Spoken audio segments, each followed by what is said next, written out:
आप सभी को एक बार फिर से मेरा नमस्कार। मैं doctor Priyanka Singh, assistant professor department of chemistry, government Digvijay PG autonomous college Rajnandgaon Chhattisgarh से। हमने पिछली बार जो टॉपिक देखा एड्जॉर्प्शन, उसके आगे के पॉइंट्स को हम इस वीडियो में कवर करेंगे। इस वीडियो में हम देखेंगे एड्जॉर्प्शन आइसोथर्म्स। एड्जॉर्प्शन आइसोथर्म क्या होता है? सबसे पहले तो जो एड्जॉर्प्शन का प्रोसेस है उसको एक ग्राफ के थ्रू स्टडी किया जाता है। उस ग्राफ को कहा जाता है आइसोथर्म। अब आइसोथर्म क्यों कहते हैं? क्योंकि उस ग्राफ को आइसो मतलब सेम, थर्म मतलब टेम्परेचर, सेम टेम्परेचर पर या कांस्टेंट टेम्परेचर पर बनाए गए ग्राफ्स होते हैं, इसलिए उन्हें आइसोथर्म कहा जाता है। एड्जॉर्प्शन आइसोथर्म बेसिकली एक ग्राफ प्लॉट किया जाता है किसके बीच में? Amount of gas adsorb by the adsorbent and pressure. मतलब कि अधिशोषक द्वारा जितना अधिशोष या गैस जितना एड्जॉर्ब किया जाता है, अधिशोषित किया जाता है, उसको प्रेशर के अगेंस्ट प्लॉट किया जाता है, लेकिन टेम्परेचर कांस्टेंट रखा जाता है। सबसे पहले देखेंगे फ्रुंडलिक एड्जॉर्प्शन आइसोथर्म। ये इक्वेशन नंबर 1 फ्रुंडलिक आइसोथर्म के लिए इक्वेशन है x/m is equal to k p to the power 1/n। यहाँ पर x क्या है? Mass of the gas adsorbed. ये अधिशोष्य गैस जो है उसका मास है, m एड्जॉर्बेंट का मास है, p प्रेशर है और k और n कांस्टेंट हैं जो कि डिपेंड करते हैं एड्जॉर्बेंट और एड्जॉर्बेट के नेचर पे एट अ पर्टिकुलर टेम्परेचर। अगर हम फर्स्ट इक्वेशन में लॉगरिथम का यूज़ करते हैं तो जो इक्वेशन मिलेगा वो है equation number 2, log x/m is equal to log k plus 1/n log p। यदि log x/m और log p को प्लॉट किया जाता है और एक स्ट्रेट लाइन मिलती है तो इससे ये पता चलता है कि फ्रुंडलिक आइसोथर्म वैलिड है। अदरवाइज स्ट्रेट लाइन नहीं मिलने पर फ्रुंडलिक आइसोथर्म वैलिड नहीं होगा। जब log x/m को प्लॉट किया जाता है log p के अगेंस्ट, तो जो इंटरसेप्ट मिलता है वो है log k और जो स्लोप मिलता है वो है 1/n। तो इस ग्राफ में इंटरसेप्ट और प्लॉट के माध्यम से k और n की वैल्यू फाइंड आउट की जा सकती है। ये ग्राफ है जिसमें log x/m को प्लॉट किया गया है log p के अगेंस्ट। यहाँ इस ग्राफ में आप क्लियरली देख सकते हैं कि जो इंटरसेप्ट है वो है log k और स्लोप थीटा, उसकी जो वैल्यू है वो है 1/n। लिमिटेशंस। सबसे पहला तो लिमिटेशन ये है कि एड्जॉर्प्शन बिहेवियर को पूरी तरह से समझा पाने में असमर्थ है। दूसरा कि इसमें जो 1/n है उसकी वैल्यू 0 से 1 के बीच में वैरी कर सकती है, इसलिए जो फ्रुंडलिक इक्वेशन है वो बहुत ही लिमिटेड रेंज ऑफ प्रेशर के लिए वैलिड होता है। जब 1/n की वैल्यू 0 होती है तो x/m की वैल्यू क्या हो जाएगी? इक्वेशन क्या था? x/m is equal to k p to the power 1/n। p का पावर हो जाता है 0, तो x/m is equal to k, यानी x/m कांस्टेंट हो जाएगा और एड्जॉर्प्शन प्रेशर पे डिपेंड नहीं करेगा। लेकिन जब 1/n की वैल्यू होती है 1, तब इक्वेशन क्या हो जाएगा? x/m is equal to kp, यानी x/m यानी एक्सटेंट ऑफ एड्जॉर्प्शन जो है वो डायरेक्टली प्रोपोर्शनल है प्रेशर के। x/m समानुपाती है दाब के। साथ ही साथ एक लिमिटेशन ये भी है कि हाई प्रेशर पर ये जो आइसोथर्म है एड्जॉर्प्शन बिहेवियर को एक्सप्लेन नहीं कर सकता, ये लागू नहीं किया जा सकता। नेक्स्ट एड्जॉर्प्शन आइसोथर्म है लैंगम्यूर एड्जॉर्प्शन आइसोथर्म। इसके पोस्टुलेट्स ऐसे हैं, इस प्रकार हैं कि एड्जॉर्प्शन जो है एड्जॉर्बेंट के ऊपर कुछ स्पेसिफिक बाइंडिंग साइट्स पर ही होता है। दूसरा पॉइंट ये कहता है कि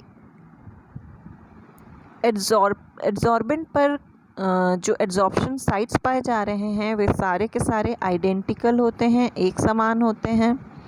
थर्ड पॉइंट ये कहता है कि जो एड्जॉर्बेंट का सरफेस होता है वो मोनो लेयर ऑफ मॉलिक्यूल्स के द्वारा कवर्ड होता है, यानी यहाँ मल्टी लेयर का फॉर्मेशन नहीं होगा। इस आइसोथर्म के अकॉर्डिंग यहाँ मोनो लेयर का फॉर्मेशन होगा।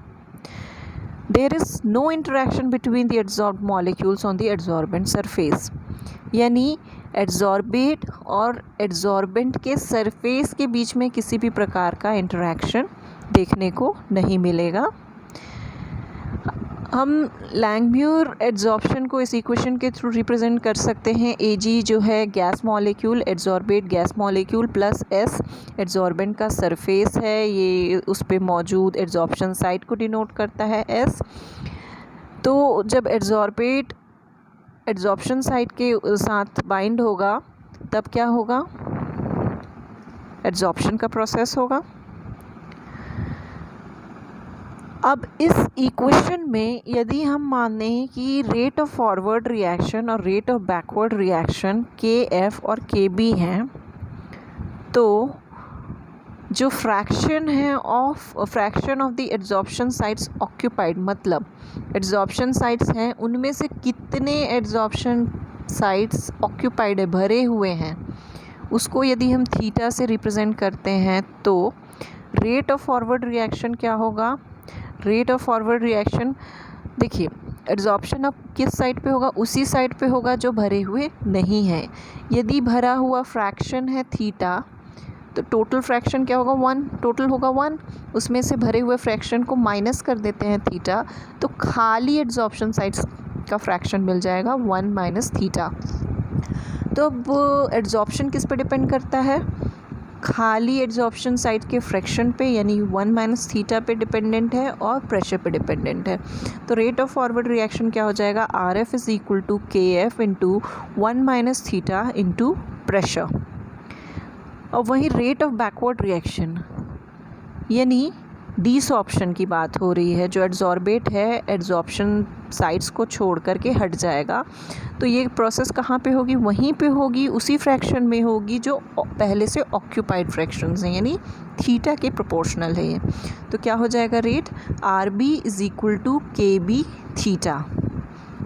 RB is proportional to theta, proportionality के सिंबल को जब हटाएंगे तो यहाँ पे रेट कांस्टेंट आ जाएगा KB।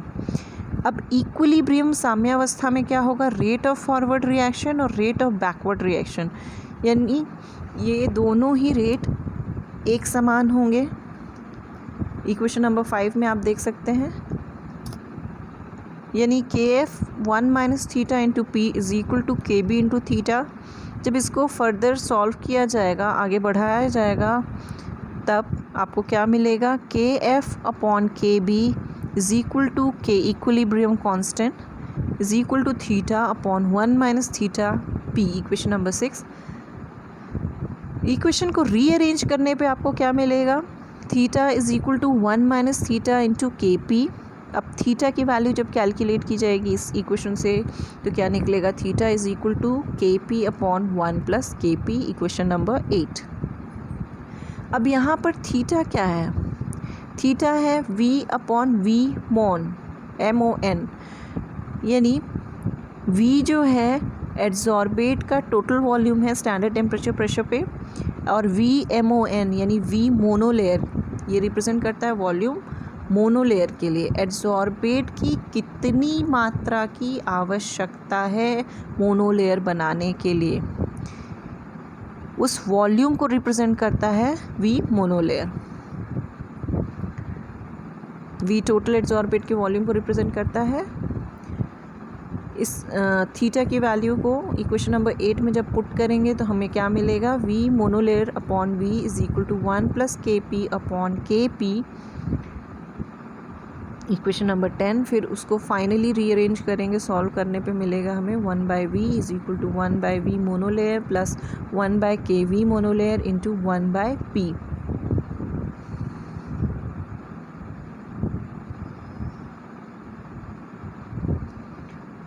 यदि एक से अधिक गैस सरफेस पर एड्जॉर्ब होते हैं तो खाली जो साइड्स हैं उनका फ्रैक्शन कैसे निकलेगा, उसके लिए इक्वेशन नंबर 12 का यूज़ किया जाएगा। और वहीं भरे हुए साइड्स का फ्रैक्शन निकालने के लिए इक्वेशन 13 का यूज़ किया जाएगा। यहाँ पर I क्या है, each one of the gases that adsorb अगर जेथ गैस के लिए हम फ्रैक्शन ऑफ साइट्स ऑक्यूपाइड निकालते हैं इक्वेशन 13 का यूज़ करेंगे और आई रिप्रेजेंट करता है each one of the gases that adsorb. Wet adsorption isotherm. Generally molecules multi layers में एड्जॉर्ब होते हैं. लैंगम्यूर एड्जॉर्प्शन आइसोथर्म में कहा गया था कि मोनो लेयर में एड्जॉर्ब होंगे. तो जहाँ मल्टी लेयर में मॉलिक्यूल्स एड्जॉर्ब होंगे किसी एड्जॉर्बेट के सरफेस पे, तो लैंगम्यूर आइसोथर्म वैलिड नहीं रह जाएगा. तो Stephen Brunauer, Paul Emmett, Edward Teller, इन तीनों ने मिलकर के एक मॉडल आइसोथर्म बनाया था मल्टी लेयर एड्जॉर्प्शन के लिए. इसी को वेट एड्जॉर्प्शन आइसोथर्म कहा जाता है. इसका की एजम्पशन ये है कि जो फर्स्ट लेयर है उसको छोड़ करके, सरफेस के ऊपर बनने वाले फर्स्ट लेयर को छोड़ करके बाकी जितने भी लेयर्स बनेंगे उनका हीट ऑफ एड्जॉर्प्शन कहाँ से आएगा? From the heat of condensation of the adsorbate. यानी एड्जॉर्बेट के हीट ऑफ कंडेंसेशन से नेक्स्ट लेयर जो बनेगा उसके लिए हीट ऑफ एड्जॉर्प्शन मिलेगा. लैंगम्यूर एड्जॉर्प्शन आइसोथर्म का जनरली इस्तेमाल किया जाता है केमिसॉर्प्शन या केमिकल एड्जॉर्प्शन के लिए, रासायनिक अधिशोषण के लिए, जबकि वेट आइसोथर्म का इस्तेमाल किया जाता है भौतिक अधिशोषण या फिजिकल एड्जॉर्प्शन के लिए. वेट एड्जॉर्प्शन आइसोथर्म का कहना है मल्टी लेयर का फॉर्मेशन होगा. उसको इस इक्वेशन के थ्रू रिप्रेजेंट कर सकते हैं. सबसे पहले तो एक एड्जॉर्बेट गैस मॉलिक्यूल सरफेस पे जो एड्जॉर्प्शन साइट है उसके साथ कंबाइन होता है, क्या बनेगा? AS. फिर उस AS के ऊपर सेकेंड गैस मॉलिक्यूल एड्जॉर्बेट का अटैच होगा और मिलेगा A2S. फिर उसके ऊपर थर्ड मॉलिक्यूल एड्जॉर्ब होगा और मिलेगा A3S. इस प्रकार से मल्टी लेयर का फॉर्मेशन हो सकता है. वेट इक्वेशन या वेट एड्जॉर्प्शन आइसोथर्म में जो इक्वेशन यूज़ किया जाता है वो है equation the vapor pressure for the adsorbate at that temperature. यानी P/P0 जो प्रेशर है जिस कंडीशन में हम स्टडी कर रहे हैं वो प्रेशर उसको डिवाइड किया गया है एड्जॉर्बेट के प्रेशर से.